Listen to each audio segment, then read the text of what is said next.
පිළිදෙන ජීවත් වෙනවා කියන එක හරි අමාරු වැඩක්. දැන් මම එහෙම කිව්වම ඔබට වැටහෙන්නේ වෙන කාරණාවක්. හරි අමාරුයි නේනම් පොල් ගෙඩියක් රුපියල් 200යි. ඒ ජීවත් වීම නෙමෙයි. ඔබ නිතර අහලා තියෙන ඔය ජීවත් වීම මේ ජීවත් වෙනවා කියන එක ලේසි වැඩක් නෙමෙයි මේ කාලේ. ඒක නෙමෙයි. මේ කාලේ නෙමෙයි. කොයි කාලේ වුණත් මේ ජීවත් වෙනවා කියලා කොටසක් තියෙනවනේ මේක. ඔන්න ඕක පුදුම අමාරු වැඩක්. මම හිතන අපිට ගිය සතිය අපි කියන්නේ නැති. මේක චෙක් කරගන්න තියෙන හොඳම ක්‍රමය තමයි ඔක්කොම දාලා බැරි මදුවට ගිහිල්ලා ඉන්න එක පැය 6ක්. මොකුත් කරන්න බෑ. මොකුත් කරන්න නැතුව බැරි මදුවට ඉන්න පැය 6ක්.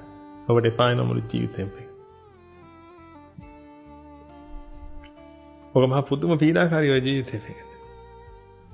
හොඳට තේරුම් ගන්න මේ කාරණා. ඔබ කියයි ඉතින් එහෙම ලොකුවට එහෙම පීඩාවක් දැනෙන්නේ නැහැ නේද? ඔබ වහන්සේ මේ අපේ ඔළුවට දානවනේ පීඩයි කියලා. අපි හරි බැලන්ස් එකේ යනවා කියලා. මේකට ලස්සන උදාහරණයක් තියෙනවා. ඒ තමයි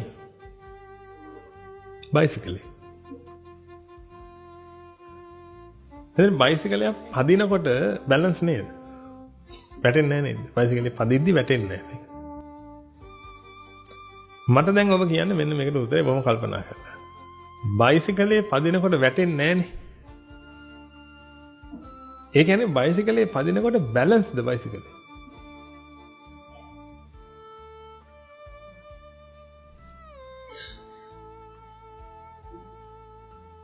බයිසිකලේ පදිනකොට වැටෙන්නේ නැහනේ. ඒ කියන්නේ බයිසිකලේ පදින වෙලාවේ බයිසිකලේ බැලන්ස්ද? අන්න ඒකට උත්තරේ ගන්න. බැලන්ස්ද? බැලන්ස් නැහැ තෙන්ගතනේ. බැලන්ස් කරගෙන ඉන්නවා.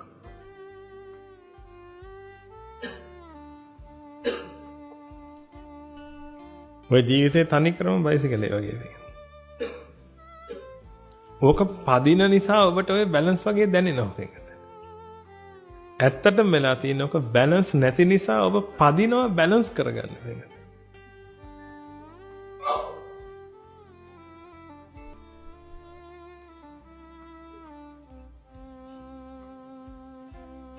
ඒකයි ඔබ ඔක පදින්නේ. ඕක නිකන් තියෙනකොට වැටෙනවා එක. රහතන් වහන්සේ කියලා කියන්නේ පින්වතුනි නවත්තපු බයිසිකලයක නැගලා ඉන්න කෙනෙක්. ස්ටෑන්ඩ් එක ගහලා නැහැ. නවත්තපු බයිසිකලයක නැගලා ඉන්න රහතන් වහන්සේ පින්වතුනි. රහතන් වහන්සේගේ ජීවිතේ බැලන්ස්. නමුත් ලෝක සත්‍යයේ ජීවිතේ බැලන්ස් නැහැ පින්වතුනි. බැලන්ස් නැති නිසා බැලන්ස් කරගන්න පින්වතුනි දමාගෙන පදිනවා. ඕක පොඩ්ඩක් ස්ලෝ කරපු ගමන් මක්කේනවද? නැටනවා. ඒකයි මම කිව්වේ පොඩ්ඩක් ස්ලෝ කරන්න යන් කියලා බැරි මලුවට. මොකුත් කරන්න බෑ. ෆෝන් නැහැ මොකුත් නැහැ යාළුවෙකුත් නැහැ තනියෙන් වැලි මලුවේ නිදා ගන්නත් බෑ. තනියෙන් ඉන්නවා වෙලිමලුවේ. අපි කැමරාවක් ගහලා තියෙනවා නේද? ඔබ දකි. ඔබ කොච්චර අසහනෙන් පෙළෙන මිනිස්සෙක්ද කියලා එලාට. කීතන කහයිද කියලා බලන්න දෙන්නේ තප්පර දෙකක් ඇතර. කීතන දිහා බලයිද කියලා දෙන්නේ. අපි ඔරලෝසුවේ ගහලා තියෙන කැමරාවක් නේද? එතන ඔබට තේරෙන්නේ ඔබ ඔරලෝසුව දිහා කී පාරක් බැලුවද කියලා. ඔබට ජීවිතේ තියෙන ජීවිතය කියන්නේ අපායක් කියන එක ඔබට එදාට තේරෙන්නේ. ඔන්න ඔය අවස්ථාවටපත් වුණා.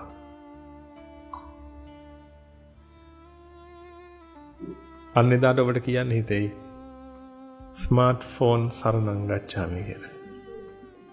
ඇත්තටම මිනිසුන්ට වෙන පිළිසරණක් නැහැ පින්වතුනි. ඔය ස්මාර්ට්ෆෝන් එකේ හැරෙන්න. එක්ක බුදුස් පිළිසරණ නැත්නම් ස්මාර්ට්ෆෝන් පිළිසරණ. කැමති එකක් ගන්න. එච්චරයි. එතකොට මේ දරුවට ඔය දෙකෙන් එකක් දෙන්න පින්වතුනි. ඔය දෙකෙන් එකක් නොදී ඉන්න එපා. මොකද හේතුව බැලන්ස් කරගන්න තියෙන ක්‍රම දෙකයි තියෙන්නේ පින්වතුනි. එකක් නතර වෙලා තියෙන වෙලාවෙම බැලන්ස් කරගන්න පුළුවන්. අනිත් එක පින්වතුනි දමාගෙන පදින්න. අපිට පුංචි කාලේ ඉඳලා උගන්වපු විදිහ තමයි. පැදපන් පුතේ. පැදපන්. පැදපන්. මොකද හේතුව පදින මිනිස්සුන්ගේ ලයිෆ් එක හරි බැලන්ස් වැඩෙන්නේ නැහැ. ඒකයි මේ මිනිස්සු එහෙම කියන්නේ. මේක මේ උදාහරණේ මේ උපහැරණේ හරි ලස්සන කතාවක් තියෙනවා. දැන් අපිට වැඩිහිටියෝ කිව්වා නේද පින්විතනේ? ඔබ හැමෝටම අපි හැමෝටම වැඩිහිටියෝ කිව්වා නේද පින්විතනේ මේක පැදහන් කියලා. ඒ කියන්නේ මොන හරි කරපන්. හැමතිස්සෙම මොන හරි කරන්න කියන එක තමයි අපිට කිව්වේ පින්විතනේ. ඒ නිසා අපි පුරුදු වුණා මොන හරි කර ඉන්න. ඒක නිසා ටීවී බැලුවා කියලා විභාගයක් එහෙම නැත්නම් අම්මලා මොකක් කිව්වේ නැහැ. කියන්නේ මෙතන ඉන්න අම්මලාට ප්‍රශ්නයක්ද දරුවෙක් ටීවී එකක් බලන එක? විභාගයක් නැති කාලේ. විභාගේ තියෙන කාලේ බැලුවොත් නම් ප්‍රශ්නයක් තියෙනවා. නැත්නම් එහෙම ප්‍රශ්නයක් නැහැ. ඒක කුණුහරුප නෙමෙයි නං යන්නේ. ප්‍රශ්නයක් නැහැ. ඊළඟ සින්දුවක් යනවා. ඒ කුණුහරුප සින්දුවක් නෙමෙයි. එන ප්‍රශ්නයක් නැහැ. එන සින්දුව අහන්න ඕනේ නේද? මොන හරි බලන්න ඕනේ. ඊළඟ දරුවා පර්ෆියුම් එකක් ගේනවා ගෙදර. ප්‍රශ්නයක් වුණාද කාටවත්? එහෙනම් පර්ෆියුම් එක ගහන කොහෙද යන්නේ? යන්නේ කොහෙද කියන එක ප්‍රශ්නයක් වුණා. නමුත් පර්ෆියුම් එක ගහන ගෙදරට වෙලා ඉන්නවා ළමයා ප්‍රශ්නයක් වුණාද කාටවත්? ඒ මොකද ප්‍රශ්න නැහැ. නවතම හොඳට මතක තියාගන්න පින්වතුනි මේ හිතට වෙලා තියෙන එක. මොන්න මම ඔබට කියන්නම් මේ හරහා මානසිකාර කරලා බලන්න පින්වතුනි. ඔබ ජීවත් වෙන්නේ අපායක නෙමෙයි කියලා. ඔය අපායෙන් නිදහස් වෙන්න තමයි ඔය ඔක්කොම කරන්නේ පින්වතුනි. ඔබගේ ජීවිතේ ඔය කරන හැම දෙයක්ම ඔන්න ඔය අපායෙන් නිදහස් වෙන්න කරන්නේ පින්වතුනි. ඔකට තමයි මිච්ඡා ආජීවය කියලා කියන්නේ. ඉතින් සම්මා ආජීවයටපත් වෙන්න බැරි හැම කෙනාටම, ඒ කියන්නේ මේ සම්මා දිට්ඨියටපත් වෙන්න බැරි හැම කෙනාටම තියෙන එකම පිළිසරණ ඔය මිච්ඡා ආජීවය.